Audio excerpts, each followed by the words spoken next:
একটা ট্যাক্সি ডেকে উঠে পড়ে নীলিমা। বৃদ্ধাশ্রমে যাচ্ছে আজও। ওর ছেলে বৌমা ব্যাঙ্গালোরে নিজেদের সংসার, চাকরি নিয়ে ব্যস্ত। মেয়ে জামাই মুম্বাইতে। সময় নেই ওদের মায়ের জন্য। ওর স্বামী অরুণ আজ 3 বছর হলো মারা গেছেন। তারপর থেকে নিঃসঙ্গ, একাকিত্ব জীবন নীলিমার। তাই এই সিদ্ধান্ত নিয়েছে ও নিজেই, ওকে কেউ জোর করেনি। শহর থেকে দূরে গঙ্গার ধারে কোলাহল মুক্ত মনোরম পরিবেশে এই বৃদ্ধাশ্রমটি।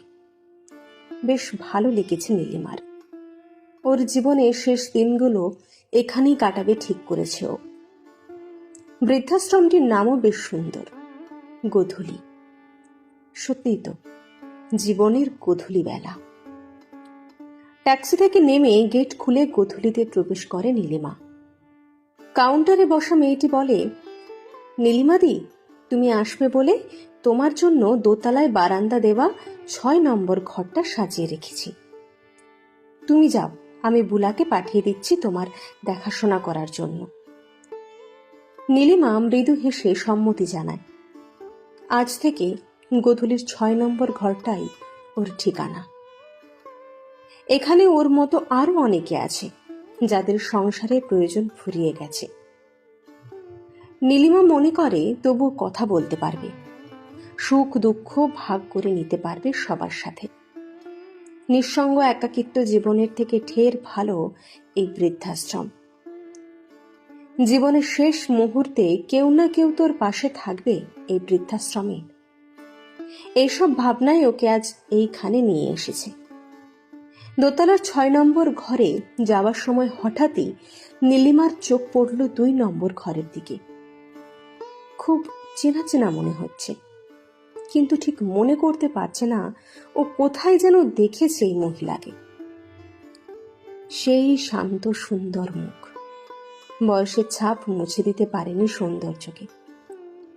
ডান গালে একটা বড় আঁচিল, কিন্তু কিছুতেই মনে পড়ছে না। পা বাড়িয়েও পিছিয়ে গেল নীলিমা। 6 নম্বরে না গিয়ে ঢুকে পড়ল 2 নম্বর ঘরে। কে তুমি? কি নাম গো তোমার? আমি কি তোমাকে জানি? বলল নীলিমা। চমকে গিয়ে উত্তর দিল সুজাতা। আমি সুজাতা রায়, মধ্যমগ্রাম থেকে এসেছি, কিন্তু তোমাকে তো ঠিক চিনতে পারছি না, শান্ত গলায় বলল সুজাতা। কমলা গার্লস স্কুল, বলল নীলিমা। সুজাতা হ্যাঁ বলতেই জড়িয়ে ধরল নীলিমা ওকে। বলল, সুজাতা, আমি তো নীলিমা, চিনতে পারছিস? আজ কত বছর পর। কান্না আর ধরে রাখতে পারলেন না দুজনে। জীবনের শেষ অধ্যায়ে সে আজ এইভাবে ওদের দেখা হয়ে যাবে ওরা কোনোদিন স্বপ্নেও ভাবেনি। ক্লাস 10 পাশ করার পর সুজাতার বিয়ে হয়ে গিয়েছিল দিল্লিতে। তখন তো আর এত ফোন ছিল না, আর কোনোদিন খুঁজে পায়নি নীলিমা ওকে। তারপর নীলিমারও বিয়ে হয়ে যায়। সংসার সন্তান সহ ব্যস্ত জীবন নিয়ে 2 বন্ধু ভুলে যায় ওদের বন্ধুত্বকে। আজ আবার স্মৃতিগুলো জীবন্ত হয়ে উঠেছে। আলু কাবলি, ফুচকা, আমের আচার, ঝালমুড়ি, সব হারিয়ে যাওয়ার শৈশব যেন ফিরে পেয়েছে কোনো এক ভূতের দেওয়া বরে। ওদের মনেই হচ্ছে না ওরা বৃদ্ধাশ্রমে আছে। মনে হচ্ছে ওরা ফিরে গেছে সেই কমলা স্কার্ট পরে ক্লাসরুমে। ওদের গল্প হাসি শুনে পাশের ঘরের অন্য মহিলারাও এসে গেছে দেখতে। বুলা অবাক হয়ে দেখছে সুজাতা দিকে। অচেনা লাগছে আজ ওকে। প্রায় 1 বছর হলো সুজাতা গোধূলিতে এসেছে। ওর বর মারা যাবার পর ওর অনিচ্ছা সত্ত্বেও ওর ছেলে বৌমা জোর করে এখানে দিয়ে গেছে। কোনোদিন কেউ ওকে ভালো করে হাসতে দেখেনি, শুধু চোখের জল ফেলতে দেখেছে। আর দেখেছে ছেলের ফোনের অপেক্ষায় সারাদিন বসে থাকতে। বুলা চিৎকার করে বলে, দেখো দেখো সবাই দেখো, বন্ধু পারে আরেক বন্ধুর মুখে হাসি ফোটাতে, সব ব্যথা ভুলিয়ে দিতে। সবাই একসাথে করতালি দিয়ে ওঠে। নীলিমা বলে, আমরা বাঁচব সুজাতা, জীবনের শেষ দিনগুলো শুধু নিজেদের জন্য।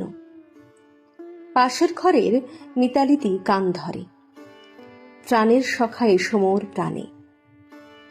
মল্লিকাদি বলে, আজ আমি সবাইকে মিষ্টি খাওয়াবো।